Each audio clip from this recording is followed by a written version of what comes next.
eletrônica quando ela era coordenadora da Escola de Contas. A doutora Patrícia, que é professora dessa turma, ao lado do professor Mário Justo, que é coordenador de Direito da UNITA. Essa turma de Direito Administrativo 2. Não quero mais falar sobre a professora Patrícia, que é a nossa diretora técnica, funcionária concursada do TCE, advogada, contadora, jornalista, doutora pela Universidade Federal de Sergipe, doutora e pós-doutora pela Universidade Federal da Bahia, fazendo pós-doutorado também, ela não para, na Universidade da Itália, né, doutora Patrícia? E eu queria, então, para que a gente não se prolongue muito, para a gente ter tempo também para as perguntas, eu queria passar de imediato a palavra para a doutora Carla Andrade. A doutora Carla Andrade é a atual coordenadora da ECOJAN e vai falar em nome da Escola de Contas, cumprimentando todos os alunos, mas em especial o nosso convidado, o doutor Marcos Nobre. A doutora Carla... Coordenador da UNIT, né? Coordenador da UNIT. O nosso coordenador da UNIT, doutor Mário Forte. Ah, sim. Eu pensei que era só do curso do Direito, né? Todo, né? Não, é do todos os... Fala aí, professor Mário. Uma palavra, rapidinho. Bom dia, tá? A todos os presentes. Quero cumprimentar os conselheiros, Pina, quero cumprimentar o nosso palestrante de hoje. Na verdade, eu estou aqui, né, como professor, eu brinco que eu sou professor, eu estou coordenador. Hoje eu coordeno todos os cursos de Direito da UNIT Sergipe, ou seja, Aracaju, Farolândia, Itabaiana, Estância e Propriá, né, e a gente participa do grupo gestor que dá o suporte aos demais cursos, mas com muita felicidade, com muita alegria, por saber que a universidade continua com essas parcerias que são tão importantes e ter o Tribunal de Contas nesse rol de parceiros, para a gente é essencial, né, ter a oportunidade dos nossos estudantes vivenciar a prática, né, assistir uma sessão, agora compartilhar um pouco, né, aprender um pouco mais com a experiência de grandes palestrantes. Nós da UNIT ficamos felizes, satisfeitos por essa parceria e esperamos que possamos seguir nesse caminho durante muito tempo. Só para uma observação para o palestrante, tá? Minha família é de Pernambuco, né, de Recife. Eu conheço bem o perfil do recifense na hora de falar, né? Eu sou filho de recifenses, nascido em Maceió, trabalhando em Aracaju. Então, eu sou nordestino de todo gênero, né? Muito bem. Pronto. Agora nós vamos passar a palavra para a doutora Carla, que é a atual coordenadora da Escola de Contas. Em seguida, nós vamos ler o currículo do Dr. Marcos Nobre, o currículo resumido, claro, do Dr. Marcos Nobre, para que chamemos depois para a palestra. Ao final, também teremos a palavra do conselheiro Carlos Pina, que é o nosso diretor da ECOJAN. Doutora Carla, eu passo a palavra para a senhora.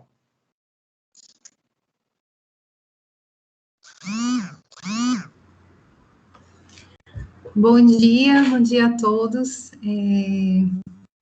Queria cumprimentar o diretor, o conselheiro Carlos Pina, que gentilmente se ausentou da sessão plenária para estar aqui conosco. E gostaria de cumprimentar a professora Patrícia Verônica, né, mentora desse projeto, que está sempre também prestigiando, trazendo aqui seus alunos para participar aqui conosco. Cumprimentar o professor Mário Jorge, né, coordenador de Direito da UNIT, dizer que é uma honra também recebê-lo aqui conosco. E cumprimentar o professor Dr. Marcos Nóbrega, dizer também que é uma honra recebê-lo, ele que já é parceiro aqui da escola, vem a Sergipe para realizar cursos para os nossos servidores, e é sempre uma satisfação tê-lo aqui conosco. Eu queria dar boas-vindas aos alunos de Direito Administrativo 2 da UNIT, dizer que é uma satisfação apresentar esse projeto e poder aos alunos da instituição Tribunal de Contas e mostrar um pouco das atividades desenvolvidas por este órgão. E eu queria pedir que os alunos tivessem atenção no chat, porque nós vamos colocar um formulário para ser preenchido, que através desse formulário a gente vai gerar uma lista para fazer um sorteio de vários livros aqui ao final.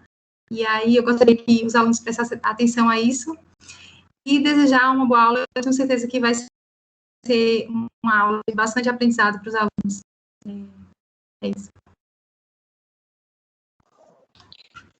Muito obrigado, doutora Carla. Nós vamos, então, agora passar a ler o mini currículo do doutor Marcos Nobre e, em seguida, o convidamos para a palestra. Nós gostaríamos de que, no momento em que o doutor Marcos Nobre iniciar a palestra, todos nós desliguemos os nossos microfones e câmeras para que possamos focar apenas no palestrante. E também para evitar de correr algum risco que, durante o momento em que a palestra estiver acontecendo, alguém passe atrás da câmera, ou um da gente acabe falando, ou alguém que estiver na sala fale e acaba interferindo. Então, no momento em que o palestrante der início à sua palestra, nós pedimos a todos que desliguem seus microfones e suas câmeras. Vamos, então, ao mini currículo do Dr. Marcos Nobre. O Dr. Marcos Nobre é pós-doutor pela Harvard Law School, pela Harvard Kennedy School e Governing, Harvard University, pela Universidade de Direito de Lisboa, pela Singapore Management University e pela Massachusetts Institute of Technology. É doutor e mestre em Direito pela Faculdade de Direito do Recife, graduado em Direito e Economia pela Universidade Federal de Pernambuco e Administração de Empresas pela Universidade Católica de Pernambuco. Professor da Faculdade de Direito do Recife, professor visitante na Singapore Management University, na Massachusetts Institute of Technology, no LLM de Energia da Queen Mary University em Londres, é conferencista visitante na Universidade de Nankai e Jilin, ambas da China, nas universidades de Nankai e Jilin, ambas da China, é conselheiro substituto do Tribunal de Contas do Estado de Pernambuco. E eu gostaria apenas de acrescentar que, além de tudo isso, de todo esse conhecimento, essa ampla, essa gama de conhecimento que ele tem, é, antes de tudo, uma pessoa extremamente humilde, uma pessoa extremamente humilde e como todos devem ser. Eu passo a palavra ao Dr. Marcos Nóbrega e é o tempo em que volto a pedir a todos que desliguemos nossas câmeras e os nossos microfones. Dr. Nóbrega, com o senhor. Muito obrigado, muito agradecido.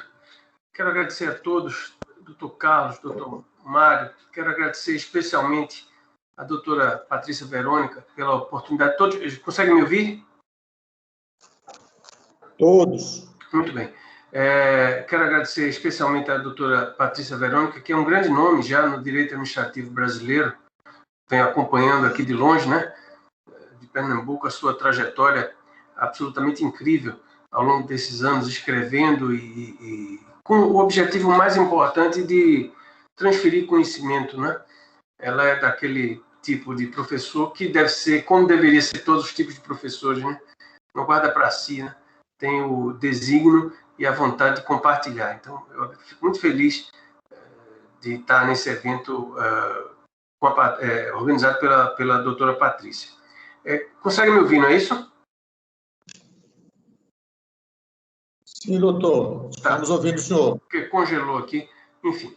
Bem, e quero agradecer especialmente ao doutor Carlos Pina, não é? Como ele muito bem falou, muito gentilmente, e como é de seu feitio, na hora de elogiar ele geralmente exagera, mas realmente eu tenho uma dívida grande com o conselheiro Pina, porque foi um dos primeiros que acreditou na minha capacidade de ensinar, de transmitir conhecimento, me deu as primeiras oportunidades. Eu acho que o primeiro curso que eu dei de LRF, junto com o Carlos Maurício, foi aí no Tribunal de Contas de Sergipe, né? Isso foi uma felicidade muito grande, uma alegria muito grande, e na ocasião, e lá se vai 20 anos, né?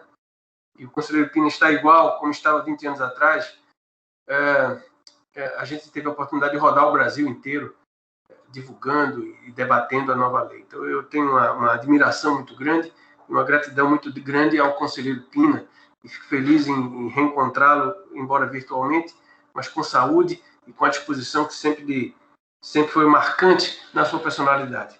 Muito obrigado. E uma saudação especial aos alunos, né? Eu gosto de aluno, né? E você sabe que eu vou falar um pouquinho da minha trajetória e pontuando o que eu acho que deve ser importante para o aluno do direito, sabe? E sabem vocês que eu sou professor da Faculdade de Direito, assim como o professor Mário e a professora Patrícia, eu sou professor da Faculdade de Direito do Recife, que é a mais antiga do Brasil, né, junto com a Largo São Francisco, em São Paulo. Quer dizer, o decreto imperial de Dom Pedro I é de 11 de agosto de 1827, que criou o Largo São Francisco e criou a Faculdade de Direito, que, na verdade, na ocasião, foi instalada no Mosteiro de São Bento, aqui em Olinda. E veja que foi muito sábio o posicionamento do imperador ao não criar a Faculdade de Direito na capital, que era o Rio de Janeiro. Então, a sua ideia foi descentralizar. Aliás, ele descentralizou o conhecimento no âmbito do Brasil. A primeira faculdade de medicina, por exemplo, foi em Salvador. Então, houve uma descentralização, engenharia no Rio de Janeiro. Então, houve uma descentralização do conhecimento no caso brasileiro. E no caso do direito, a principal função das faculdades de direito era formar quadros para a burocracia imperial. Então, ele colocou São Paulo, que era uma cidade com pouquíssima importância, né, quase uma cidade realmente provincial à época, e em Pernambuco, não é, que tinha uma expressão muito grande, intelectual, libertária, etc. e tal, desde então. Então, a partir daí, você tem esses dois grandes polos jurídicos no Brasil, e Pernambuco começou a irradiar o seu polo de influência basicamente no Nordeste. Não é? Então, a gente sempre foi uma universidade, uma faculdade de Direito que irradiou esse conhecimento no âmbito do Nordeste. Então, por conta de estarmos aí entre irmãos, entre nordestinos, eu reforço a minha alegria de estar presente com os senhores. Vou falar um pouco da minha trajetória e por que eu acho que estudar é tão importante, né? Você vai dizer, às vezes os meus filhos dizem assim, meus filhos já estão grandes, né? Pô, pai, tem tanta coisa para estudar. Eu disse, meu filho, você vai estudar até morrer. Não tem essa. Enquanto você for vivo, enquanto você for um profissional que quiser encontrar caminhos melhores, você vai estudar. E mesmo que estudar e ler é a missão da vida, pessoal. Eu acho que a grande diferença que tem a pessoa que quer estudar, que quer aprender, é que a pessoa tem que ler e criar repertório para lidar com esse mundo tão extraordinário que a gente está vivendo aí. Mas é um pouco da minha vivência. Eu fiz vestibular em 86, né? Foi o ano que eu fiz vestibular. E durante minha vida toda eu quis ser minha garotada. Assim, quando eu era garota, eu queria ser engenheiro. Porque eu era bom aluno de matemática. Então, assim, eu vou ser engenheiro e tal. E quando foi em 86, houve o Plano Cruzado, que foi um plano que a gente chama o primeiro plano heterodoxo. O conselheiro Pina certamente se lembra, a doutora Patrícia não, que é bem mais jovem. O Plano Cruzado foi o primeiro evento de plano heterodoxo que a gente tem no Brasil, e houve o congelamento de preços, né? Então, naquela época, a gente teve o chamado fiscal de Sarney. De uma hora para outra, a inflação que batia a casa, sei lá, de mais de 1000% ao ano, ela foi derrubada. Então, eu fiquei muito, muito impressionado com aquele experimento, um experimento intelectual, técnico, que poderia trazer uma repercussão na vida de tantas pessoas. E aí, em vez de fazer engenharia, eu fui fazer economia, né? Meu primeiro curso foi economia na Universidade Federal de Pernambuco, e, paralelamente, na ocasião, eu fazia administração também na Faculdade de Administração da Católica, aqui em Pernambuco. Então, eu fazia direito e fazia economia. Desculpe, eu fazia economia e fazia administração. Mas esse período que eu fiz economia foi um dos períodos de maior desafio intelectual ou de descoberta intelectual que eu tive, né? Então, a universidade, para mim, foi uma abertura a um mundo intelectual que não tinha na minha casa, né? Meu pai era servidor público, minha mãe professora primária, tinha grandes ambições intelectuais na minha vida. Então, assim, meu pai era funcionário público, era até funcionário do Tribunal de Contas aqui, mas não havia nenhuma grande ambição intelectual na minha casa, não. Então, embora meu pai fosse uma pessoa que gostasse de ler, eu morava na periferia, morava em Água Fria, aqui em Pernambuco, aqui em Recife. Então, assim, sabe, foi uma pessoa criada, assim, jogando bola na rua e etc e tal. Mas o curso de economia foi uma coisa que me deu uma perspectiva de transformação muito grande. Aliás, eu me lembro como se fosse hoje, quando eu li pela primeira vez 2 papers que foram muito impressionantes na minha formação intelectual. Um foi o chamado Plano Larida, né, que era a teoria da moeda indexada, do André Lara Rezende e do Pécio Arida, né, que serviram de base para o Plano Real, que depois estabilizou a economia brasileira em 94. e outro foi um paper do Chico Lopes, escrito na revista da Antec, que foi exatamente sobre a inflação inercial. Então, isso mostrou que havia uma expectativa intelectual muito grande no âmbito da economia, e eu, particularmente, eu não tinha muito destaque para assistir aula, sabe? Mas eu gostava de ler. E eu, particularmente, passei os anos todos lendo e li muito sobre teoria econômica e etc. e tal. E assim que eu me formei em economia, eu entrei logo no mestrado em economia, mas aí saiu o concurso aqui de auditor das contas públicas, né? Eu não sei como é que chama em Sergipe, é auditor de controle externo? Como chama o cargo do auditor aí? Como chama, Patrícia, aí em Sergipe? Aqui é auditor, ainda continua auditor, mas no Brasil inteiro é conselheiro substituto. Não. O primeiro concurso que eu fiz, quando me formei, foi o concurso de auditor, de controle. Aqui é analista. Analista, pronto. É analista de controle externo 1 e 2. Pronto, esse foi o concurso que eu fiz. Eu era o cara mais bestalhado do mundo. Eu tinha 22 anos. Eu queria ser professor, cara. Eu queria ser professor. Se é que eu tenho alguma vocação na vida, é ser professor. É o que eu queria ser. Entendeu? Mas assim, eu queria também ter uma experiência mais contundente, mais pragmática, e eu queria ganhar mais também. Aí fui fazer o concurso. Aí passei no concurso, né? E aí entrei, esse ano completo, 30 anos de serviço público, quando eu entrei no Tribunal de Contas. E depois, nesse período, eu comecei a fazer um período grande. Comecei a estudar para concurso. Eu fiquei meio pirado, eu comecei a estudar para concurso. Aí, logo depois, eu fiz concurso para a Secretaria da Fazenda, do governo do Estado de Pernambuco, e eu passei. Aí fui trabalhar na Secretaria da Fazenda, trabalhar no controle interno. E depois eu fiz o concurso para conselheiro substituto do Tribunal de Contas de Pernambuco. O concurso aqui foi em 1993. Eu acho que nós fomos os primeiros a fazer concurso para substituto no Brasil, né? Depois a gente teve Piauí, depois o Rio Grande do Sul, depois Sergipe veio depois. Então, portanto, eu trabalho aqui já há bastante tempo. E em 93, quando eu percebi que teria uma carreira na burocracia, né, etc e tal, aí eu disse, não, vou fazer direito, porque direito tem tudo a ver com a questão do Estado, né, tem tudo a ver com a questão das profissões jurídicas, então vou fazer direito. E aí eu fiz direito na Faculdade de Direito do Recife de 93 a 97, né, e aí foi uma experiência muito interessante, porque eu já entrei na faculdade de Direito um pouco mais maduro, né? Porque era meu terceiro curso e eu já trabalhava, né? Eu já era conselheiro substituto do Tribunal de Contas, porque vocês sabem muito bem que o concurso, na ocasião, aliás, é até o que a Constituição reza, ele exigia como critério de inscrição a pessoa ter 4 cursos, ou um dos 4 cursos, Economia, Administração, Contábeis e Direito. Então, eu fiz o concurso com minha graduação em Economia. Enfim. Então, essa minha experiência na Faculdade de Direito foi riquíssima, né? Porque eu já era mais maduro, já tinha um emprego razoável, já tinha um emprego bom, então eu só pude me dedicar, basicamente, ao que eu gostava de estudar, né?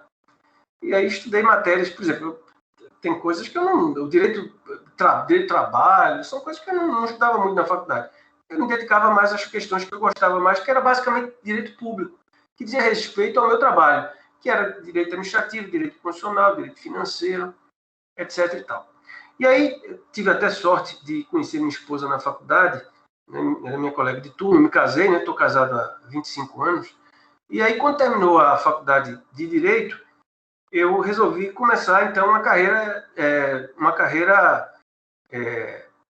profissional, acadêmica em Direito, né, que eu achei que seria mais útil, etc. e tal. Mas nunca abandonei, ao longo desse tempo todo, as leituras econômicas, né? Quer dizer, nunca abandonei as leituras econômicas, porque eu acho, e aí segue a minha primeira lição que eu dou para os alunos, lição que eu não tenho noção de quem sou eu para dar lições, mas a primeira conselho, talvez, que eu deixo aos alunos é que o direito hoje ele é multidisciplinar. Então, o meu conhecimento de economia, o meu conhecimento de contabilidade, eu aprendi bastante contabilidade para os concursos, no meu curso de administração, foram muito úteis ao longo da minha trajetória jurídica, digamos. Foi muito, muito, muito, muito útil. Então, já se vai o tempo que o jurista era aquele ensimesmado nos códigos, né? Esse jurista não existe mais.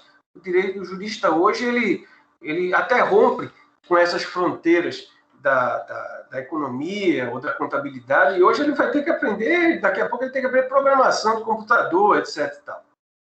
Então, essa é a questão do grande desafio.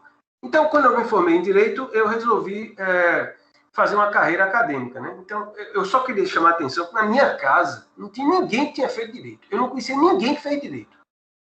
Então, eu não tinha nenhuma tradição jurídica na minha casa de coisa nenhuma, porque lá em casa também não tinha grande pretensão, não. Lá em casa era assim, se formou, passou no concurso aí, qualquer concurso aí, tá bom demais. E pronto. Então, não havia nenhuma pretensão de coisa alguma na minha casa, assim, nesse sentido, né? Mas eu sempre tive uma curiosidade muito grande. Aliás, eu estava falando com um amigo meu, se eu pudesse me definir, eu diria que eu sou uma pessoa cética, irônica e curiosa, né? Então, foi sempre a curiosidade que me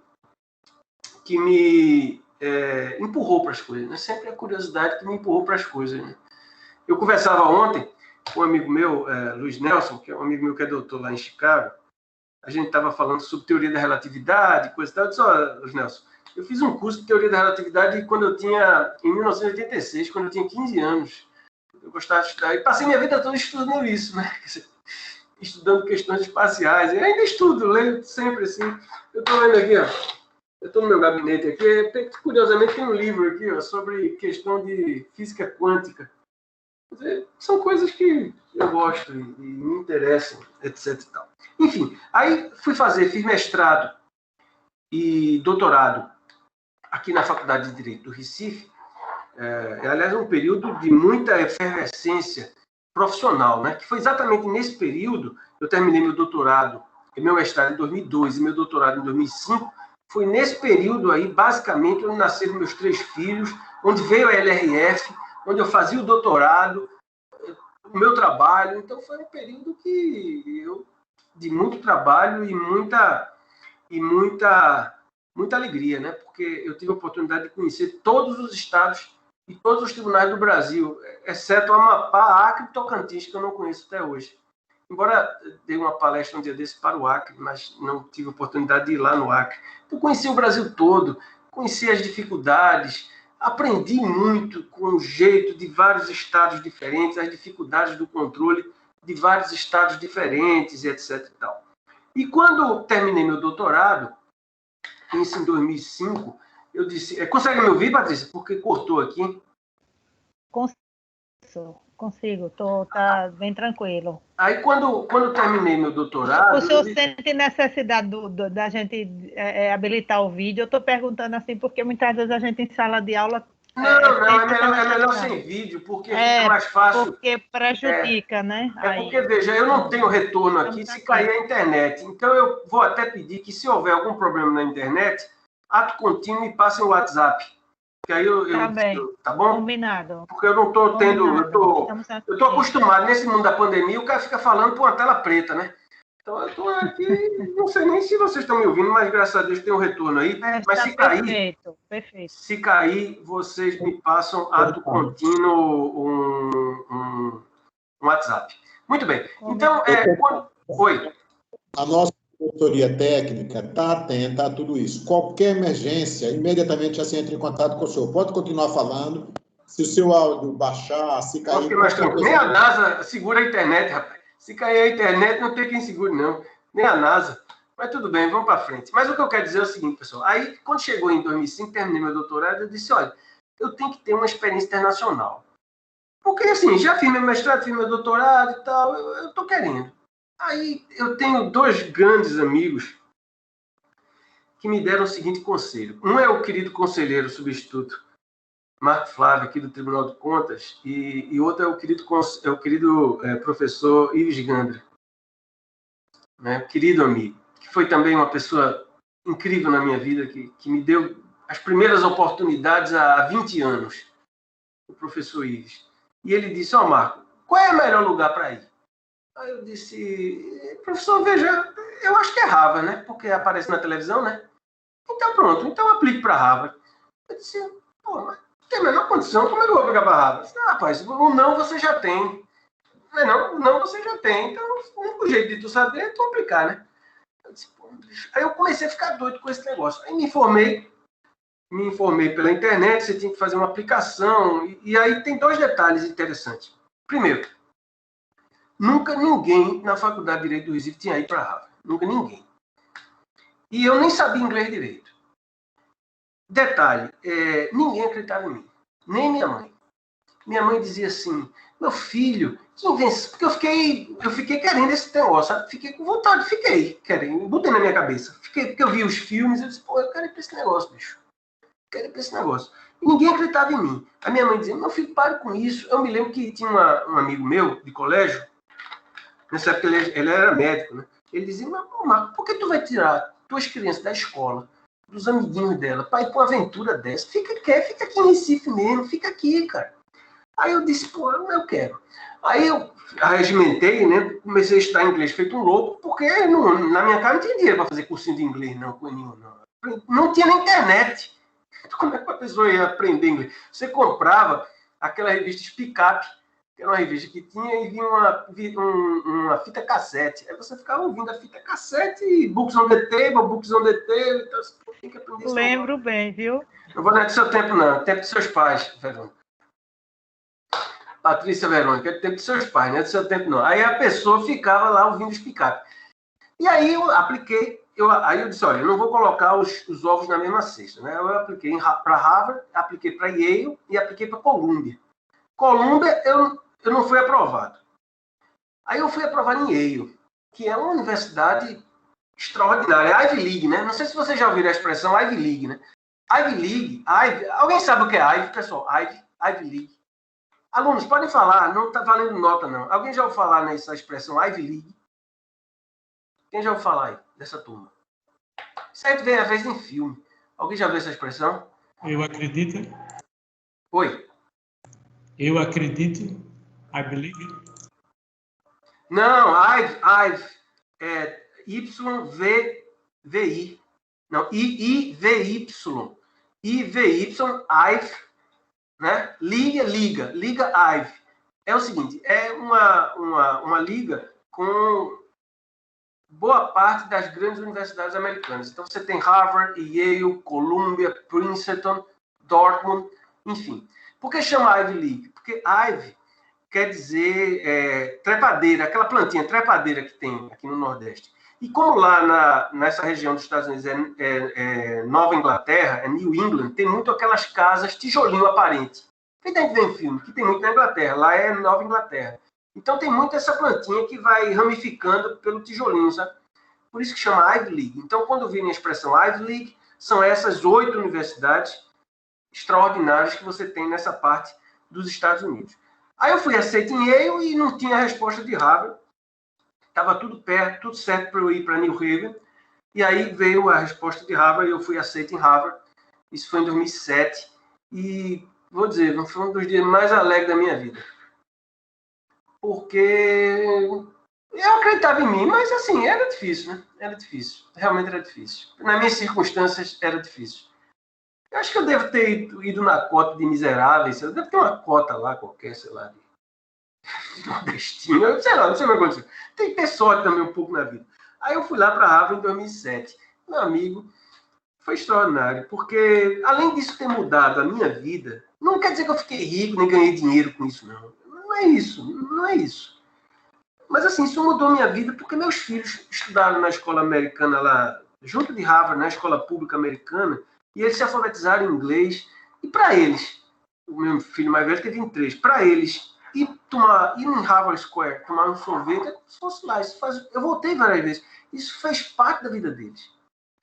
Então, assim, o que o meu amigo achava que eu ia tirar eles da escola porque ia perder o banho livre no colégio, isso mudou a perspectiva de vida dos meus filhos, entendeu? Então, esse foi um grande legado que eu deixei para eles.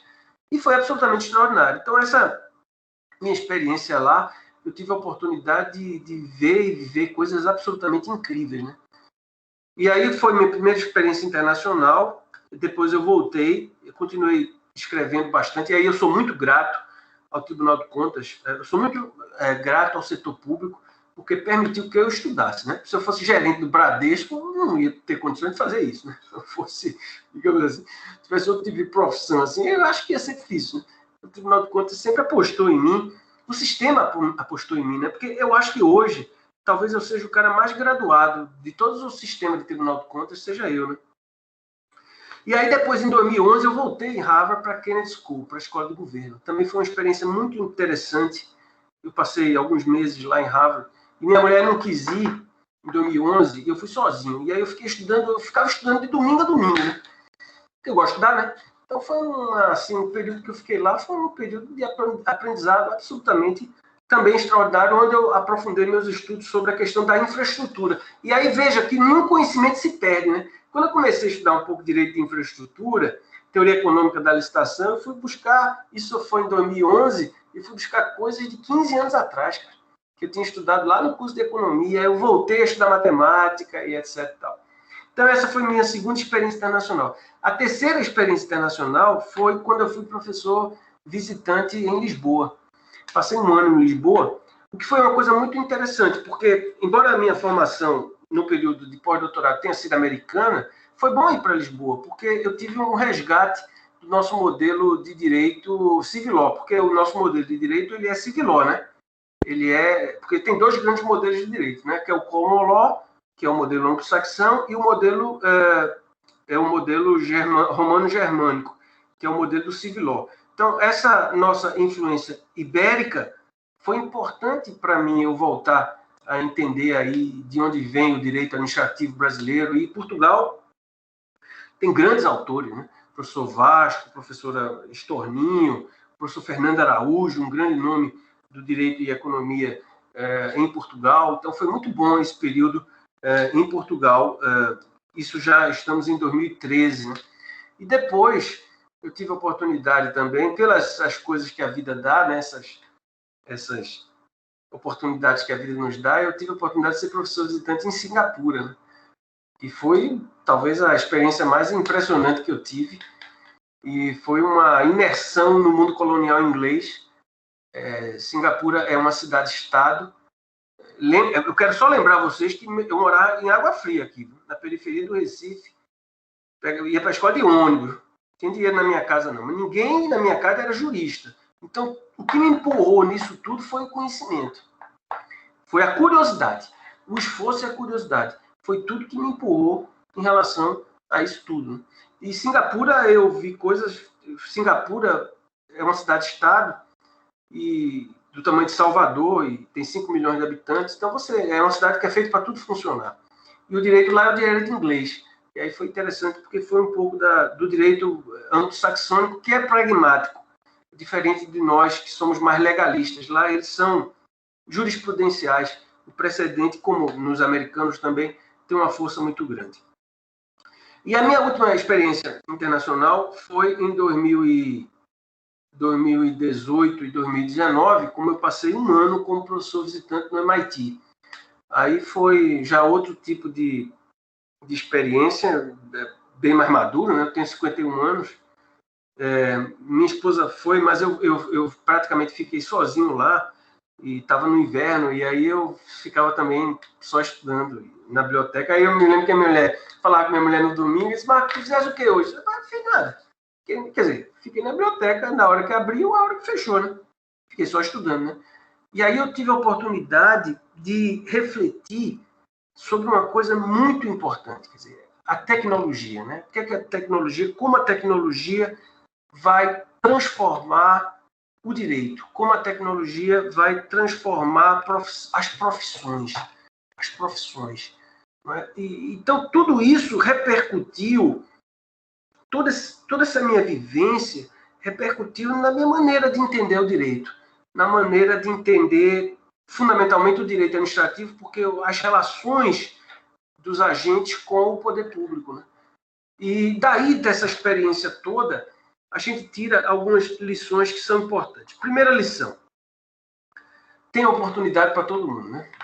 Então, às vezes, veja, eu me formei em 1991, a professora Patrícia Verão não era nem nascida, me formei em 1981 em economia, numa crise de lascar. o Brasil estava vivendo o governo Collor e era uma terrível crise econômica. Recessão. Então, assim, crise sempre temos. Crise sempre teremos. Não é? Então, assim, na crise, você tem oportunidade. Né? Hoje, por exemplo, uma coisa que eu tenho estudado muito nos últimos anos é a questão de tecnologia, uso de blockchain, uso de smart contracts e teoria das plataformas. Né? Eu escrevi um artigo muito interessante que eu posso mandar para vocês, que é a possibilidade de uso de marketplace, né, como a Amazon, para compras públicas. Então, eu tenho estudado muito teoria das plataformas. Então, veja, todas essas teorias de plataforma, a Amazon, Facebook,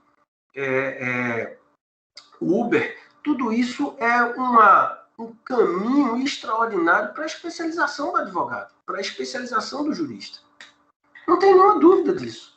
Não é? Por exemplo, ontem foi definido que você pode agora transferir recursos, dinheiro, pelo WhatsApp. O WhatsApp pertence ao Facebook. Veja a revolução nos meios de pagamento. Tem um monte de rolo jurídico nisso aí. Por que não se especializar nisso? Agora, o que vai acontecer com a tecnologia nesse novo mundo do direito? Vai ter muito espaço para os caras que são top e vai ter muito espaço para a base zona que vai cada vez ter salários mais acertados. E o meio, o intermediário, vai sobrar, porque a máquina, o Watson lá da IBM, vai fazer o trabalho, a petição trabalhista, e não precisa de grande esforço para fazer. Então, esse mundo tecnológico, esse mundo do novo direito, ele vai demandar para vocês, alunos, algumas questões fundamentais. Primeiro, tem que saber inglês. Eu não aprendi inglês no Speak Up, porque você não pode aprender. Hoje você tem 200 milhões de cursos de graça na internet. Por que não pode aprender? Em vez de ficar futucando no WhatsApp o dia todinho, no Instagram, para ver se as artistas não fazem nada. Passa o dia sem fazer nada, fica dançando na frente do Instagram. Em vez de ficar vendo artista dançando na frente do Instagram, vai fazer um curso desse de inglês de graça. Pô. Vê um vídeo de graça desse da BBC. Tem curso na BBC de graça. Vai lá. Saber inglês. Porque hoje você não é um player. Você não vai ser um cara que vai morar em Sergipe. Você vai morar no mundo. Então é possível que você arranje um emprego daqui a um tempo em Singapura ou em Londres. Porque, veja, pessoal, se você não acreditar em você, quem é que vai acreditar? Ah, professor, eu moro em Sergipe. E daí? Tobias Barreto morava em Sergipe, veio para Pernambuco, que corresponderia talvez a gente ir para outro mundo, né? Veio para Pernambuco e revolucionou o direito com a escola do Recife. E falava alemão. Veja, ninguém ensinou alemão para Tobias Barreto, não. Não existia nem Speak Up. Naquela época dele, não existia nem revista de curso de nada, ele aprendeu sozinho alemão. Aliás, conta uma história que Tobias Barreto, quando veio um navio alemão aqui, atracou aqui em Recife, ele foi lá visitar e ele ficou muito preocupado, até constrangido, porque ele não conhecia ninguém que falasse alemão. Ele aprendeu sozinho, então embora ele lesse, ele não sabia falar direito alemão, porque ele não conhecia nenhum alemão. Veja, isso, Tobias Barreto não fez isso, né? Então, você tem que saber inglês. Segundo, você tem que ser um player internacional. Ah, professor, eu quero fazer concurso. Concurso é uma opção, mas não pode ser uma só opção. Você não pode colocar seus ovos na mesma cesta. Porque o Estado está passando por um processo duplo. Um processo de enxugamento, reformas neoliberais, etc. e tal, que eu acho que é uma coisa irreversível. E tem um fator dinâmico nisso aí, que é a tecnologia. Daqui a pouco, boa parte do trabalho do auditor, a máquina vai fazer. A gente vai precisar de gente do intelecto para analisar questões mais complexas. Não é um trabalhozão. Hoje você tem um processo eletrônico, quase não precisa mais auditoria de campo, de certa forma. Então, o enxugamento do Estado com a tecnologia faz com que você seja um estrategista. Não é? Então, os concursos públicos cada vez mais vão ficando mais seletivos e mais difíceis. E para menos gente. Então, não vai caber todo mundo. Então, você pode apostar no concurso público, mas não coloque todas as suas cestas, todos os seus ovos na mesma cesta. E você vai ter que ser um player atento para essas novas oportunidades que estão existindo. Ah, professor, eu gosto de direito do trabalho. Veja a revolução que a tecnologia está trazendo no direito do trabalho. Uber, é emprego, não é emprego, etc. Tal. Ah, professor, eu gosto de direito civil. Tá aí o Uber. E a questão da propriedade hoje com blockchain, com direito de propriedade, com lei de proteção de dados. Ah, professor, eu gosto de direitos humanos. E o direito à privacidade com essas novas plataformas?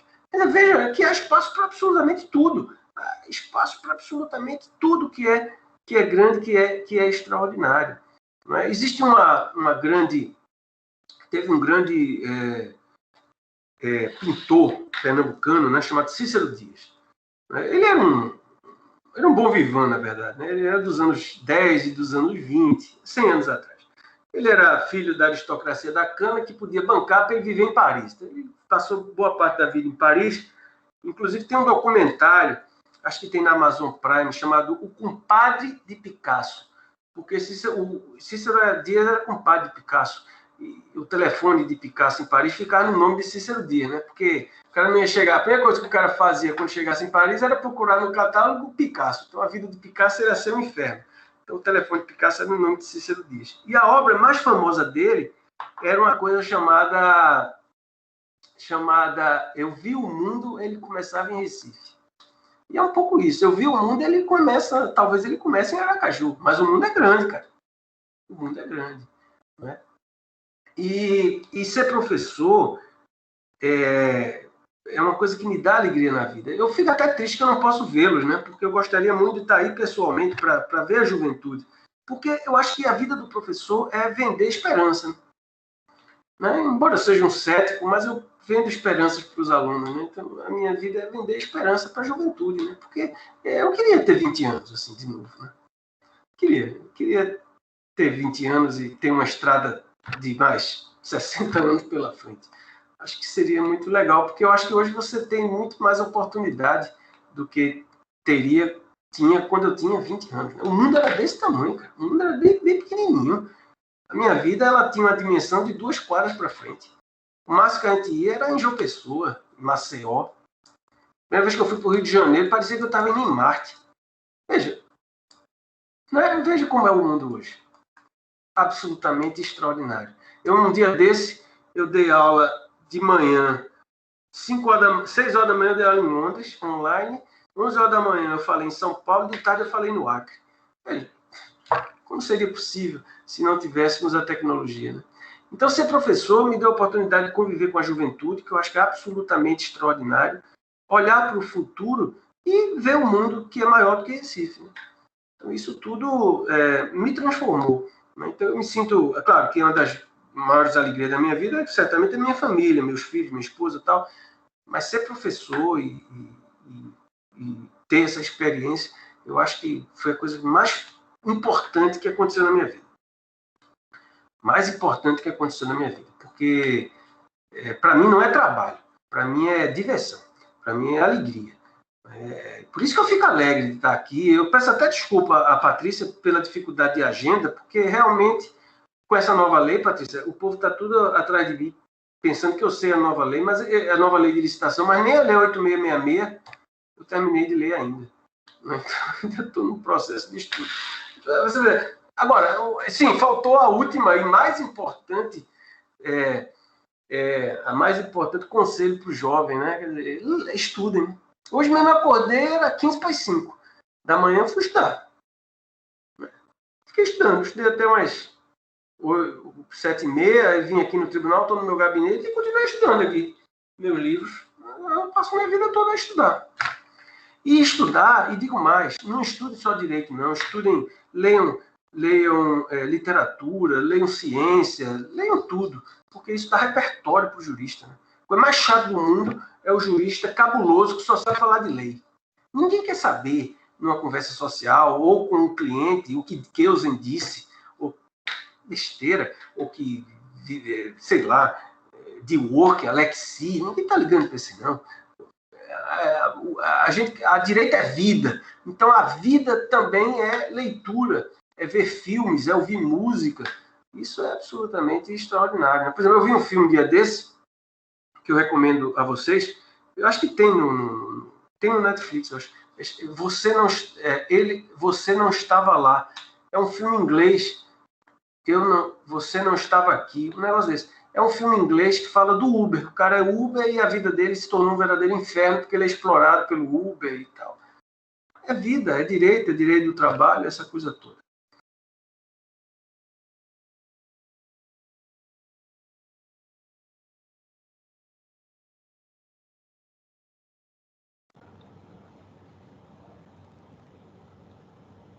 A voz do professor Marcos fugiu, pelo menos para aqui. Alguém está ouvindo? Professor, seu microfone está desligado. Desabilitou. Desabilitou.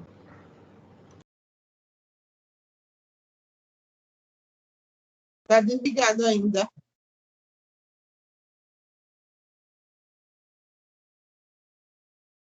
Seu microfone está desligado, professor.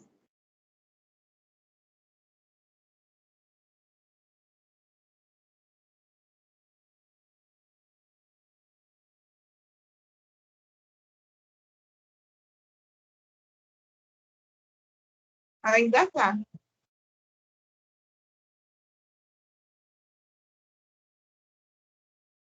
Professor Marcos, nós não estamos ouvindo o senhor porque o seu microfone está desligado. É só o senhor ligar o microfone.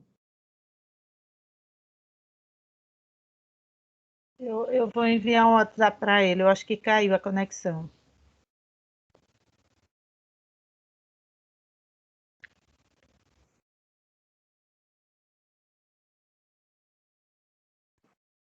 Doutora Patrícia, sou eu, Pedro. É só para informar, alguns casos onde no chat aparecem a mensagem que o usuário não tem mais acesso, acontece às vezes por conta da queda da conexão. Ele torna a conectar, ele volta a ter o acesso ao chat. Consegue ouvir agora? Agora sim, doutor. Agora sim. Tá. Onde é que eu parei? Essa minha conversa mole parou aonde? Na indicação do filme.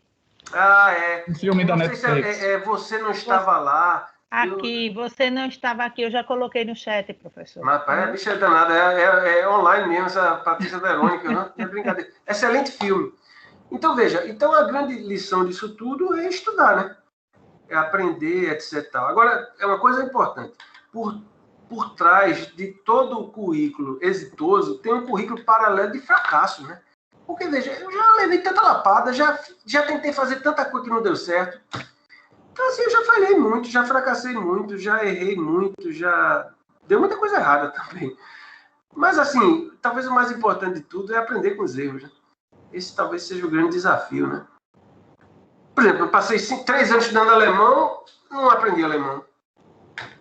Foi um fracasso, né? Tentei uma vez não, 2 vezes, trabalhar no FMI e não consegui. Fui para as entrevistas, levei pau nas entrevistas. Eu queria ter trabalhado no FMI. Não deu. Então, o que eu posso fazer? Seguir em frente, né? A vida tem muitas surpresas e espero que tenha muita surpresa para mim ainda, que eu ainda tenho muita coisa para fazer. Tá bom? Então, é isso que eu queria dizer, mas eu queria ouvir os alunos. Eu queria ouvi-los aí. Perguntas. Eu estou à disposição, então. Muito obrigado.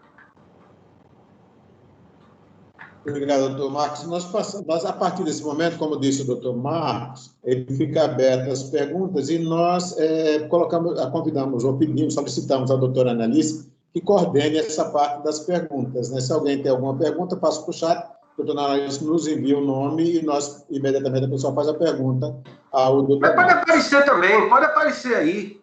Pode aparecer. Quem quiser falar, abre a câmera, o microfone e fala.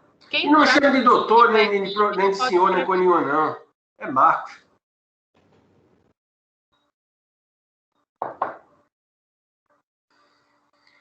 Estamos aguardando a primeira pergunta. Patrícia Verônica, diga aí. Quais são as novidades? Alguma pergunta? Então, deixa eu habilitar aqui o microfone. Eu quero dizer, professor Marcos, tá?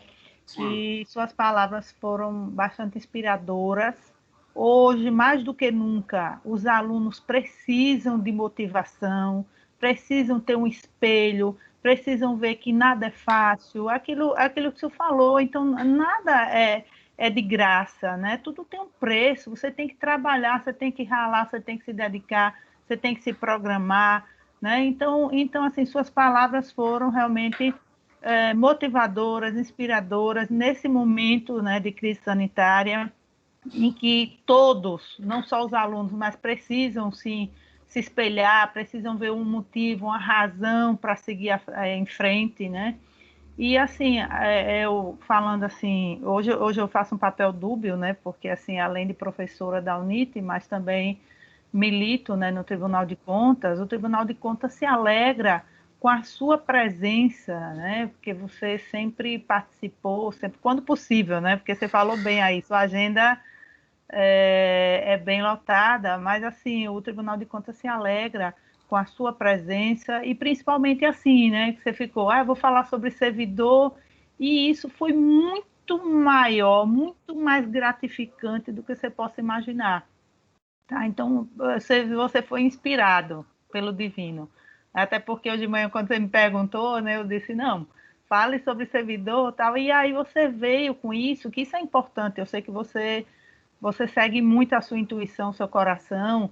E nesse momento eu acredito que muitos alunos precisavam, até porque eu recebi o feedback aqui pelo WhatsApp, né, de pessoas que muitas vezes precisavam, mas vou, não vou, sigo ou não sigo, o que é que eu faço? Então, assim, eles vão analisar suas palavras, né, e principalmente aquela questão que você fala, é através dos erros. Então, muita gente não gosta, tem medo de errar, mas o erro é humano e necessário para o aprendizado. Vou dar um exemplo, Patrícia. Vou dar um exemplo.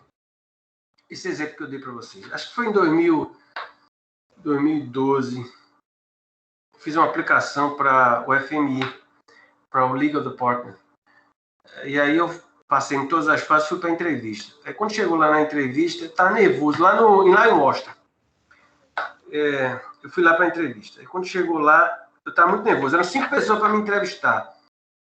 Aí um dos caras que me entrevistou, sei lá de onde aquele miserável era, da Estônia, sei lá. Ele fez a pergunta, eu não entendi nada que o cara falou. Eu disse, pô, o cara, aquilo não era inglês, aquilo era alguma coisa que o cara estava falando ali. Aí eu disse, eu não estou entendendo. Aí ele disse, tá bom, vou fazer por escrito. Aí ele me mostrou o papel, eu não entendi a letra dele. Aí eu disse, me arrombei, meu amigo, me arrombei. Aí, veja, não deu certo ali naquela ocasião e, pô, fiquei triste. E também foi agora, em 2019, eu também fiz uma entrevista, também não deu certo. Então, assim, às vezes não dá certo, sabe? Aí a pessoa fica triste, 2 dias triste, e depois fazer o quê? Não, às vezes professor, a pessoa só fica famosa porque tem um pai famoso, tem um pessoal que ajuda. Claro que a rede social, assim, o ciclo social ajuda. Mas, veja, eu sou um exemplo, eu não sou rico também. Porque também o que você quer da vida? Eu não fiquei rico, né? Sou servidor público. Eu tenho uma casa, um apartamento, um carro. Por que também eu quero mais do que isso? Porque eu sempre quis acumular capital intelectual. Cada um quer fazer o que quer da vida. Tem um amigo meu que ele é produtor de ovos, né, em Garanhuns. Ele tem 200 vezes mais dinheiro que eu tenho. Mas eu disse, eu não quero produzir ovos em Garanhuns. Eu não quero. Então, assim, acho que a coisa mais difícil do mundo é você encontrar o seu caminho, né? Porque é muito difícil a juventude, né? Às vezes os alunos perguntam, professor, o que é que eu vou ser quando crescer? Eu disse, meu amigo, até hoje eu não sei o que é que eu vou ser quando crescer. Até hoje eu não sei. Então, assim, a vida é feita de surpresas e desafios, né? É difícil, né? É difícil para meus filhos eles encontrarem o caminho deles, né? É difícil, né? Então, assim, é angustiante. E esse mundo está muito estranho, né? Com essa pandemia, afetando muito a cabeça das pessoas, né? Mas eu acho, assim, é um mundo também que dá esperança, né? De oportunidade, né? Oportunidade, né, pessoal? Quando a crise é oportunidade, né? Enquanto chove, alguns vêm em guarda-chuva, né? Verdade. Então, Marcos. Pois não. Tem uma pergunta aqui de uma aluna, eu acho que ela ficou tímida, ela escreveu aqui no chat, eu vou ler para o senhor. Pois não. Ticiana Cardoso pergunta: como o senhor conceituaria o controle pela administração pública e as plataformas tecnológicas usadas para as compras? Esse é um tema interessante, né? Porque você sabe que agora, com a nova lei de licitação, teremos a criação do Portal Nacional de Compras Públicas e há uma possibilidade de, no futuro, transformar isso como um e-marketplace. E veja que a própria nova lei, ela estabeleceu o que a gente chama de 3 linhas de defesa, né? Muito copiado do COSO e tal. Eu acho que a gente pode ter um controle built-in, um controle embarcado na própria plataforma, que vai sinalizar se os preços estão diferentes, se há alguma coisa estranha na habilitação. E isso, de fato, já ocorre muitas vezes, porque o próprio Tribunal de Contas da União, por exemplo, tem, acho que é a Alice, que ela usa a inteligência artificial para detectar fraude em licitação. Então, toda essa parte tecnológica é um approach para frente, né? Então, a gente vai ser um ativo para o controle. Não tem nenhuma dúvida em relação a isso. Perfeito. Tem mais uma pergunta aqui. Vivian de Souza. Enquanto professor, quais são os maiores desafios para o ensino no momento atual? O maior desafio do ensino eu acho que a pandemia trouxe dificuldades. Assim, esse mundo virtual ele é um mundo difícil de engajamento para o aluno. É difícil para o aluno ficar uma manhã inteira assistindo isso aí. Eu até dizia aqui para a minha assessora, que ela tem filho pequeno, a gente vai ter gaps aí, de 2 anos de gap no aprendizado de crianças, que vai aparecer 5 anos depois. Quando a deficiência aparecer 5 anos depois, você vai ver, o que foi? Não, foi no período da pandemia que ela não aprendeu alguma coisa e ficou um buraco na formação. A gente não sabe o que vai acontecer ainda. Então, não é fácil. Não é fácil. Eu sou da Universidade Federal e a gente está realmente numa dificuldade muito grande de engajar alunos, etc. E tal. É difícil. 2 anos de muita dificuldade. Por outro lado, você tem a oportunidade da tecnologia de fazer 1000 cursos, né, nessas plataformas. Mas eu concordo com você que o desafio é o desafio do desprendimento, assim, do esgarçamento das relações sociais. Eu acho que isso é uma dificuldade muito grande. Sim. Mas assim, leiam, né? Como eu não estou indo para canto nenhum, eu estou lendo mais, né? Então aproveita e leiam, né? Isso é uma coisa importante. Verdade. Continua aberto, viu, pessoal? Quem quiser professor, perguntar. Só lembrando, assim, só reforçando, assim, eu louvo a sua simplicidade, a sua forma humilde de falar, assim, é muito humilde, eu digo no sentido porque é magnânimo o seu currículo. Então, assim, você está de parabéns por essa pessoa tão autêntica que é. Isso é digno de louvor mesmo. Também dizer, não sei de quem foi uma frase que eu ouvi uma vez que me marcou muito. Diz, olha, existem 2 momentos muito importantes em sua vida. O primeiro é quando você nasce. O segundo é quando você descobre para que você veio ao mundo. Então, para o que foi que você veio fazer? Para que você veio fazer ao mundo, né? Então, isso corrobora com exatamente com o que você falou, né? E assim, a Universidade Tiradentes também é importante, eu acho que você sabe, né, que tem lá em Pernambuco, existem vários estados, também ampliou, né, essa perspectiva para o aluno poder se deslocar, né, agora não com a pandemia, né, mas poder se deslocar a Boston, né, e ampliar esses horizontes, né, dentro dessa perspectiva do que você falou. Não sei se o professor Mário quer acrescentar algo mais nesse sentido.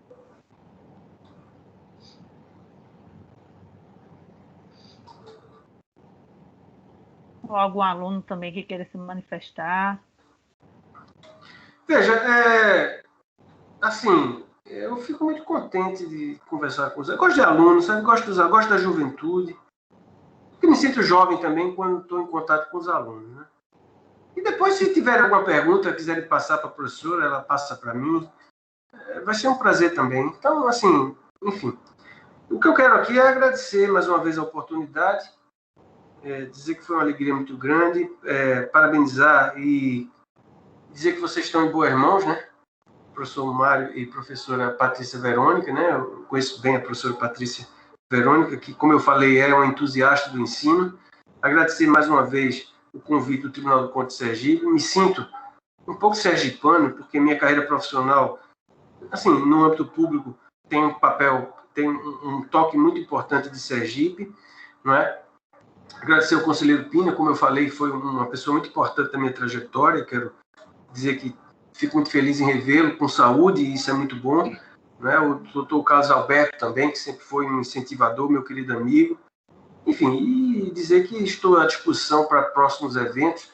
Essa experiência do tribunal, sair da sua toca e compartilhar ideias com os alunos, com o futuro, né? O futuro, né, pessoal? O aluno é o futuro, né? A educação é o futuro do mundo, né? Então, se a gente não acreditar no futuro, a gente vai ser o futuro do pretérito, né? Que era para ser, seria, né? E ninguém quer isso, né? Então, parabéns, professora Patrícia, parabéns, professor Mário, e muito obrigado por essa oportunidade. A gente que agradece. Bom, mas agora, agradecendo ao professor Mário, doutora Patrícia. Carlos. Praça, quando puder, eu queria falar, cumprimentar o professor Marcos Nóbrega. E mais do que é uma convergência de feliz coincidência. Me ensinava, há alguns anos atrás, relator da Constituição de 1988, grande amazonense, felizmente vivo e lúcido até hoje, Bernardo Cabral, que coincidência não existe. Coincidência é uma espécie de acanhamento de Deus. Quando Deus está acanhado, não quer demonstrar grande presença, a influência sobre os destinos, deixa que as coisas aconteçam como coincidência. Veja que coisa interessante, professor Marcos. A semana antepassada, nós decidimos fazer aqui no tribunal um curso para os servidores do tribunal sobre a nova lei de licitações e contratos, 14.133, e de tanto folhear o número de artigos decorados, o que não é do meu feitio. O artigo 133, ou, me desculpe, 173 da lei de licitações e contratos, recentemente editada, até 1 mês e 5 dias. Esta lei veio e neste artigo 173 há uma formidável valorização das escolas de contas. O Tribunal de Contas já era mencionado e já está mencionado na parte que ainda está em vigor da Lei 8666 de 93. Mas na lei nova, no artigo 173, precisamente, da lei nova, há uma valorização formidável das escolas de contas, que, segundo a determinação legal, passam a ser a sede do treinamento, a sede do esclarecimento, a sede da discussão remota ou presencial sobre esta modalidade de atividade pública que é tão relevante que eu imagino nós não temos nenhuma indicação, e até porque estamos numa crise de levantamentos sobre fatos que o IBGE fazia com muita propriedade e agora está sem verba, nós não temos como afirmar peremptoriamente. Mas eu imagino que 80% do trabalho do Tribunal de Contas, excetuado o que seja relativo à análise e direitos pessoais de servidores públicos, 80% do que nós fazemos tem a ver com a lei de licitações e de contratos. Então, é uma coisa muito relevante para nós. Nós tivemos a notícia de 2 experiências muito exitosas. Uma experiência do Espírito Santo, que foi uma primeira aproximação sobre essa lei num curso que foi ministrado em um único dia, lá no Espírito Santo, através da Escola de Contas, e uma outra experiência aqui, vizinho, entre nós, entre vocês que estão em Pernambuco e nós que estamos em Sergipe, exatamente em Alagoas, foi feito um curso agora, dias 26, 27, 28 e 29, na semana passada, ainda no mês de abril, no qual curso os servidores do Tribunal de Contas receberam professores de fora e pessoas que estavam para começar a trabalhar em cima disso. Nós fizemos uma outra opção. Fizemos uma opção de um curso um pouco mais demorado, um pouco mais reflexivo também, da sequência que imagino fazer. Estamos com 2 aulas semanais, estaremos com aulas aí em meio de maio, mas esse artigo 173 da Lei 14.133, para mim, foi tão inspirador quanto a sua palavra, quanto lhe ouvi dizendo da importância de se estudar, da importância de se atualizar, da importância de acreditar nas coisas. Eu, na idade que tenho, ainda acredito nessas coisas, ainda sonho um pouco com que nós possamos fazer as coisas melhor do que estamos fazendo agora. E, para isso, qualquer ajuda é bem-vinda, não é? Então, eu queria lhe pedir atenção para esse fato, porque, no momento seguinte, nós vamos ter, sua área exatamente de atuação, nós vamos ter a necessidade de voltar a conversar consigo especificamente sobre essa lei que é a pedra de toque da ação da administração e, portanto, é tudo que diz respeito ao Tribunal de Contas. Nossos jurisdicionados vivem em torno de compras, de desenvolvimento de serviços, de obras, né? E tudo isso passa por essa lei que foi recentemente editada.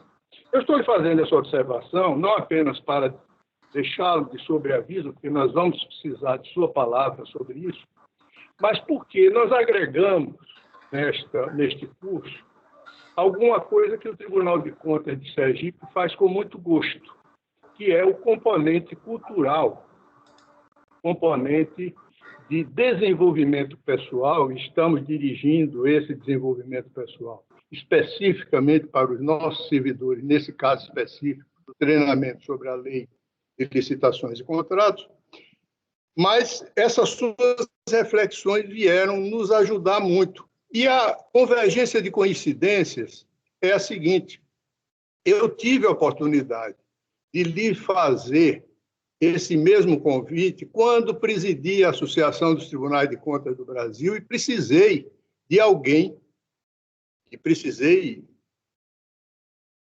urgentemente, porque o Brasil todo reclamava isso, o próprio governo federal estava financiando com uma parte do seu orçamento os tribunais de contas brasileiros.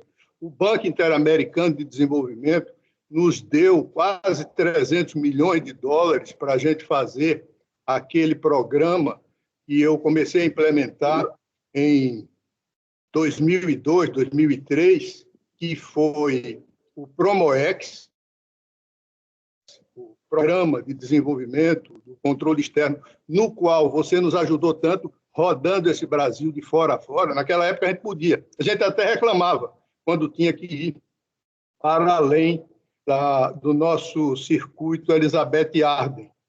Mas eu sei que você ia com muito gosto a Roraima, ao Rio Grande do Sul, a Mato Grosso, enfim. E nós gastamos muita sola de sapato, mas, de certo modo, unificamos a compreensão de uma lei complexa, como era a Lei de Responsabilidade Fiscal, com uma linguagem que podia se aplicar em toda essa heterogeneidade brasileira. Na época, éramos 33 tribunais, financiados por um organismo internacional, financiados pelo governo brasileiro. Os tribunais receberam de graça todo o treinamento e todo um suporte, até tecnológico, recebendo computadores, coisas como essa. Então, nós estamos vivendo um novo momento agora, um momento da lei de licitações. Depois de um longo período de vigência da lei 8666, eu, falando sobre esse tema dias atrás, cheguei a levantar que as leis de licitação no Brasil tiveram uma duração média de 32 anos. Algumas demoraram um pouco mais, outras demoraram menos. Eu já estou na terceira versão, porque quando eu vim para o tribunal em 1986, era um regime legal, depois veio a Constituição, mudou tudo, depois chegou a Lei 8666 e agora essa lei nova. Eu estou muito animado com toda essa crise, estou de acordo com você. A crise será sempre criativa para quem não tenha medo dela. Não é possível que nós nos acovardemos diante de uma dificuldade, seja a dificuldade sanitária, seja a dificuldade do isolamento, seja a dificuldade da falta de instrumentos para nós enfrentarmos todos esses percalços que nos estão sendo postos. Mas vou precisar de vocês, isso é que eu queria dizer. Isso é uma coincidência que nós estamos retomando depois de 20 anos. Vamos ver se a gente traz Carlos Maurício, lá de Moçambique, vamos ver se a gente retoma o sistema de coordenação dos tribunais de contas, e Pernambuco sempre foi exemplar nisso. Eu me lembro que eu perguntava os meus amigos, eu tenho muitos amigos em Pernambuco, mas aos meus amigos que estavam eventualmente na direção do tribunal, como é que vocês descobriam coisas que eram realmente simples e que os outros não faziam? Por exemplo, os veículos do Tribunal de Contas do Estado de Pernambuco viviam rodando pelo interior, fazendo suas auditorias, mas nos veículos tinha assim, Tribunal de Contas de Pernambuco, escrito, a serviço do cidadão. Não se tinha esse saque naquela época. O tribunal fazia uma coisa que era uma coisa meio solene, meio complicada, um pouco de ciência egípcia, mas o Tribunal de Pernambuco já tinha simplificado. Tribunal de Contas de Pernambuco e o dístico, a serviço do cidadão. Então, quem via este dístico tinha uma outra concepção. E havia, nessa época, houve mais facilidade de se fazer estatística. A estatística de Pernambuco era o seguinte: 50% da população não conhecia o que era Tribunal de Contas. Era preciso a gente disseminar a ideia do Tribunal de Contas. Eu passei meses conversando com Adalberto Farias, então presidente, sobre esse assunto. E levamos essa ideia pernambucana para o Brasil todo. E a pesquisa de Pernambuco deu o seguinte resultado no começo da década desses anos 2000, da primeira década desses anos 2000. O que era? 50% das pessoas entrevistadas, foi feita essa pesquisa, em todo o estado de Pernambuco, não sabiam o que era Tribunal de Contas. Dos 50% que sabiam, 90% achavam que o Tribunal de Contas era uma coisa necessária, era importante, ele tinha uma missão relevante para desempenhar no concerto da administração pública. Então, nós tivemos lições de Pernambuco que eu quero continuar tendo.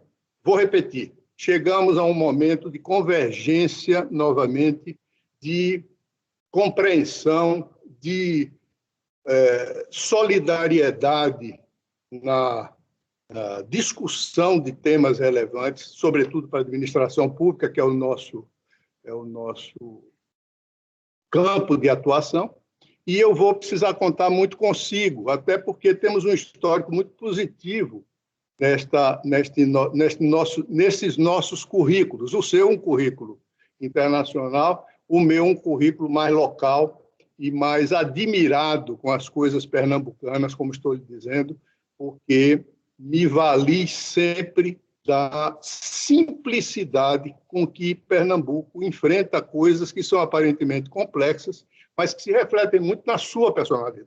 Então, eu queria também passar, e eu acho que o meu pessoal aí na escola está com esse assunto na máquina, um convite que recebi ontem, infelizmente já com a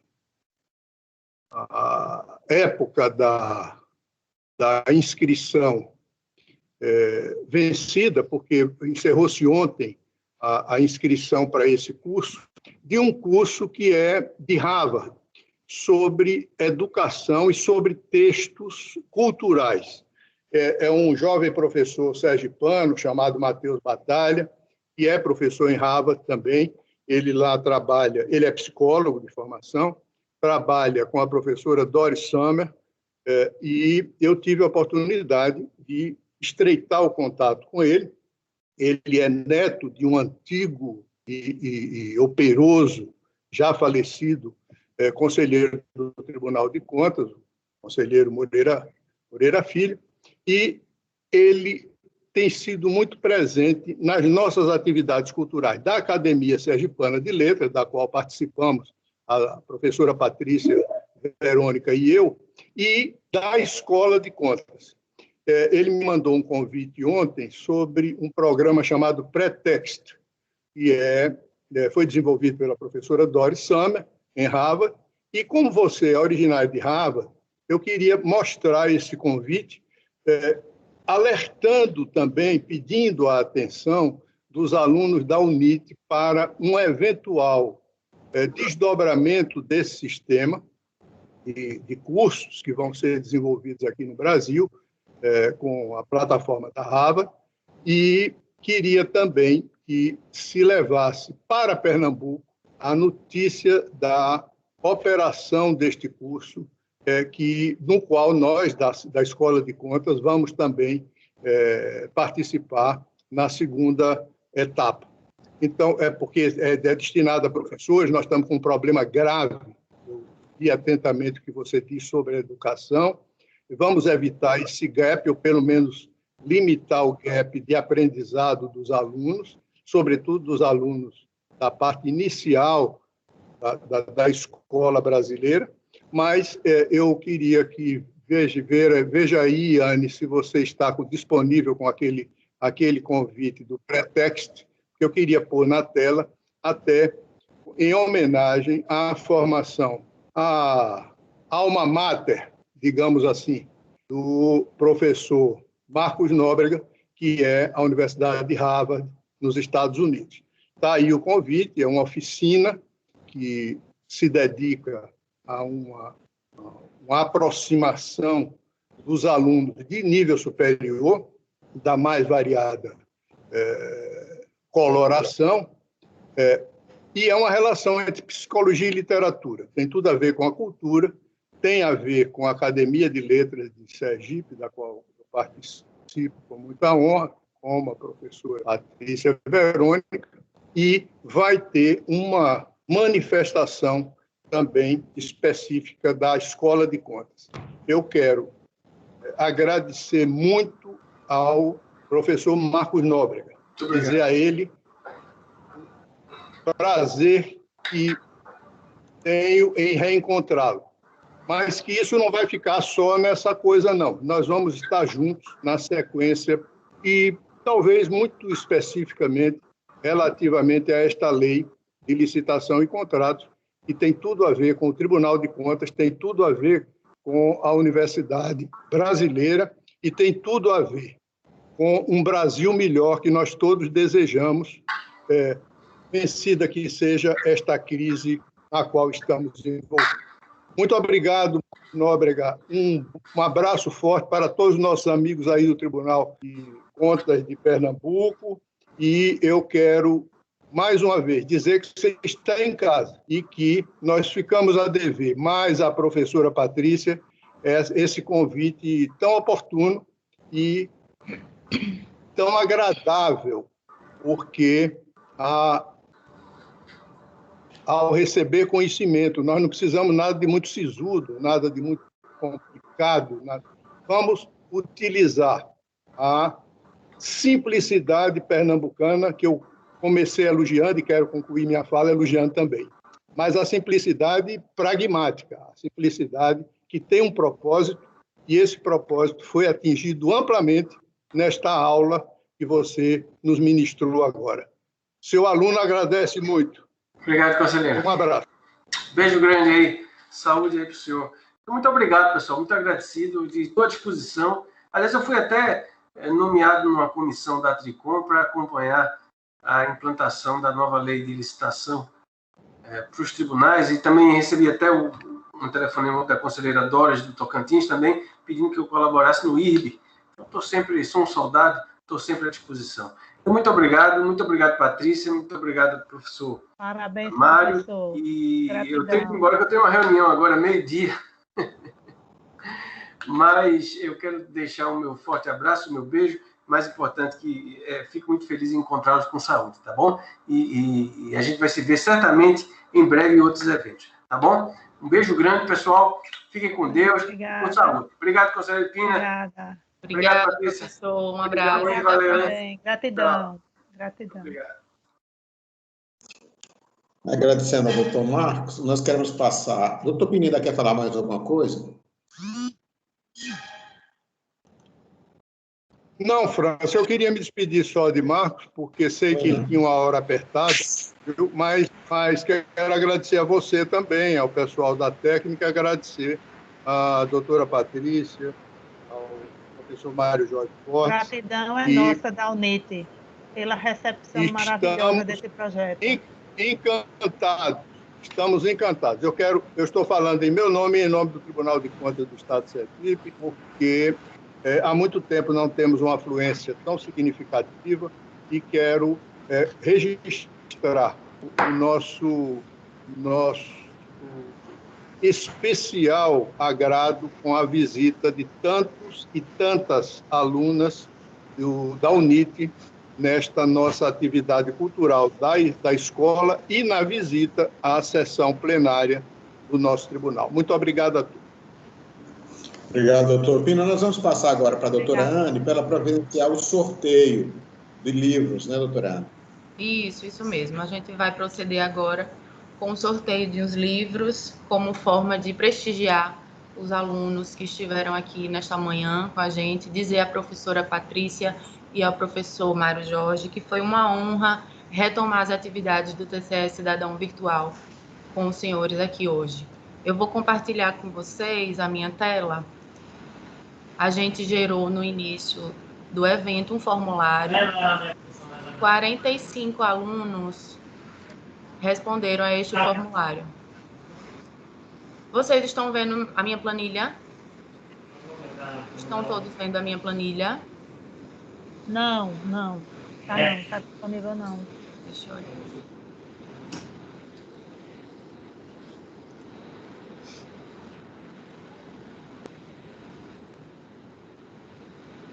Só um minutinho.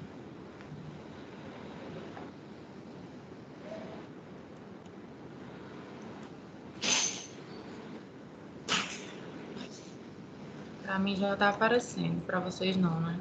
Anne, alguns alunos não preencheram. Foi, agora eu já encerrei, porque eu só consigo gerar a lista se encerrar.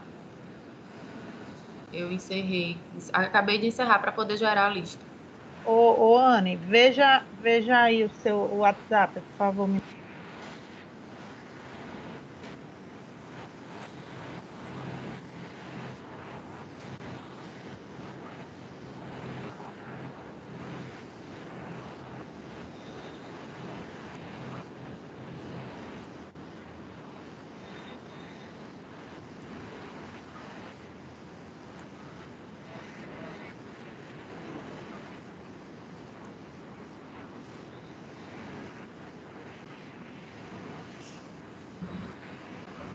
Anne, se tiverem muitos alunos que não preencheram, coloca, por favor, de novo o formulário. Você vai sorteando os números e, ao final, fecha o formulário e vê quem estava. Enquanto o pessoal preenche, você vai sorteando os números. Eu soltei agora de novo o formulário.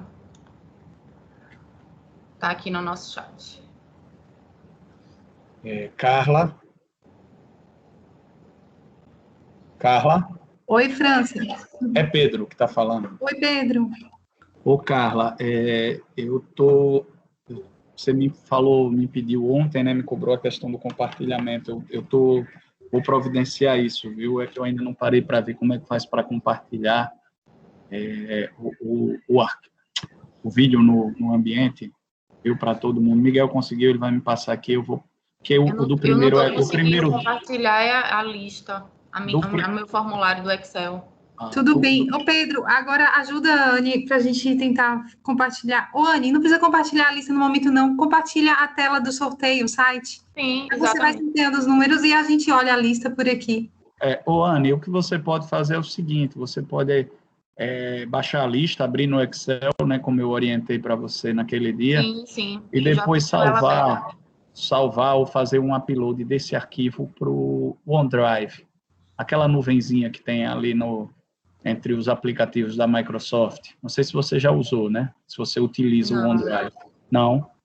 Aí de lá você pode compartilhar. Você está aqui no tribunal? Tô aqui. Pronto. Daqui a pouco eu dou uma subida aí na sala. Eu queria que você já deixasse o arquivo pronto, que aí eu faço com você, eu mostro para você como faz. Okay. Como os alunos estão aguardando, Anne, para o sorteio, você pode compartilhar a tela do sorteio, sorteia os números, enquanto eles vão preenchendo. No final, não precisa compartilhar a tela, a gente olha o nome e informa quem foi o sorteado. Carla, França. Oi, França. Pronto, eu só queria, para não correr o risco de cometer um pecado que eu cometi na abertura do curso, a questão do certificado. Nós teremos certificados hoje, né? Sim. Os certificados estarão disponíveis a partir de amanhã para os alunos. Obrigado, Carla. E a tela já está aberta aí, né? Vocês estão vendo a minha tela, né? Sim, do sorteador. Vamos lá.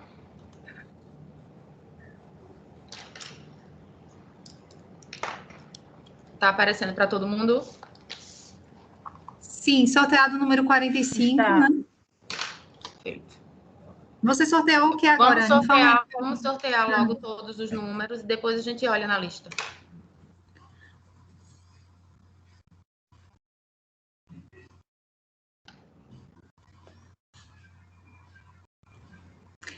Anne, mas você tem que colocar...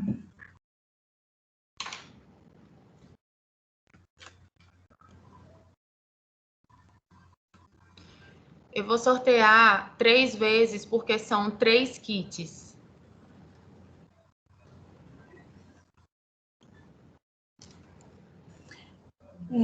Anne, só um momentinho. Como o pessoal ainda está respondendo, você tem que colocar mais do que 45 números.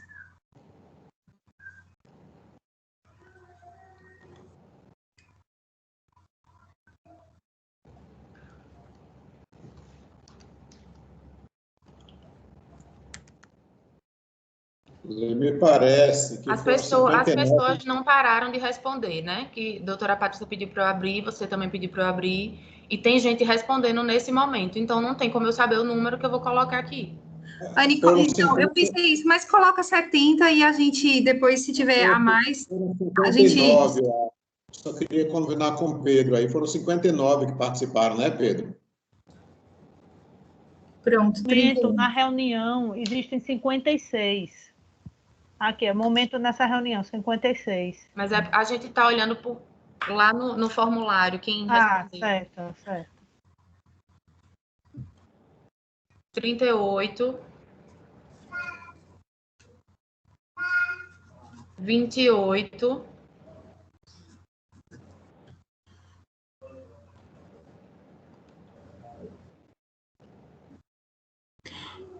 63 provavelmente não vão ter, já que tem 58 aqui, né, Anne? Coloca 58 exatamente. Mesmo, máximo.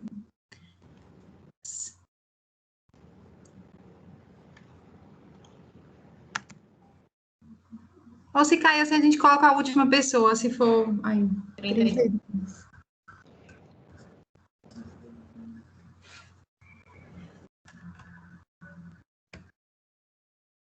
Anne, só repetindo, foi 38, 58, 32, né?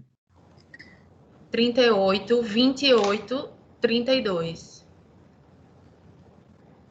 Ó para aqui, ó. 75 respostas, né?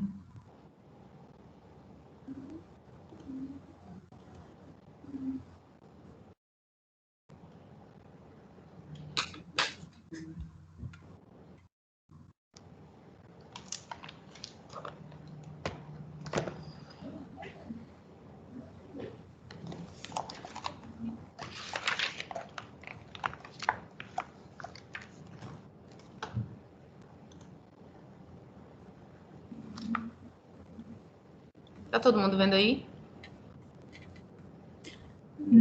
A lista não. Só o formulário. A lista completa não.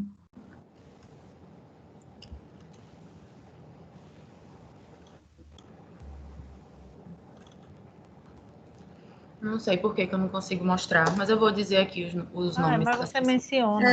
Número 38, Evelyn Gabriele Caetano dos Santos. Evelyn Gabriele. E aí depois, os sorteados, se a doutora Patrícia quiser passar o contato deles, eu vou providenciar a entrega dos livros. Certo. Número 28, Felipe Evangelista de Jesus. Felipe Evangelista de Jesus. E número 32, Márcia Martins Cardoso de Souza. Maravilha. Márcia Martins Cardoso de Souza. Quais são os livros, Anne? Diga aí, por gentileza. Então, dentro dos kits vem 3 livros. 2 Constituições, Federal e Estadual, e o livro da doutora Patrícia, o livro sobre a Escola de Contas da doutora Patrícia Verão. Pronto. Então, primeiro fica com a Constituição, segundo... Não, são 3 kits. Os 3 kits têm os 3 livros. Cada um vai receber esses 3 livros aí? Exato. Pronto, beleza. Evelyn, Felipe e Márcia. Pronto, perfeito. Já anotei aqui. Melhorou muito, doutora Patrícia. Antes era só um livro, agora é um kit. Melhorou muito, né? É isso, né? Eu até... eu até achei, por isso que eu perguntei. Era sempre um livro para cada um. Aí, como foi um kit, por isso que eu retruquei, eu perguntei novamente, né? Teve um upgrade. Muito bem, parabéns. Parabéns Perfeito. a vocês Então, da doutora escola. Patrícia, muito obrigada mais uma vez. Professor Mário Jorge também, não sei se ele está por aí ainda, muito obrigada. Retomamos com sucesso as atividades do TCE Cidadão Virtual. Aos alunos, muito obrigada também. Se tiverem alguma dúvida, algum questionamento, os sorteados, se quiserem entrar em contato comigo pelo e-mail da escola ou pelo WhatsApp, a professora pode passar meu número depois para vocês e a gente providencia a entrega, tá bom? Pronto, a gente só tem a agradecer pela acolhida, pela organização, por todo esse cuidado que vocês têm, né, em organizar esse projeto TCE Cidadão. Então, a Universidade Tiradentes se alegra, né, em nome de nós, professores, Patrícia e Mário, e todos os alunos, né, sintam-se todos abraçados, e espero que eles retornem outras vezes ao tribunal, né? Muito obrigada, viu, Anne? Obrigada. Carla, doutor Carlos Pina, presidente do tribunal, parabéns a todos e toda a equipe, viu? Porque, assim, não só os que aparecem, né? Mas todos os outros, aliás, Pedro veio me socorrer. doutor Carlos França, tem muita gente aí trabalhando para fazer esse evento acontecer. Então, muitíssimo obrigada a todos, viu? Receba um abraço carinhoso, Deus abençoe. Amém. Um abraço. Tchau, pessoal.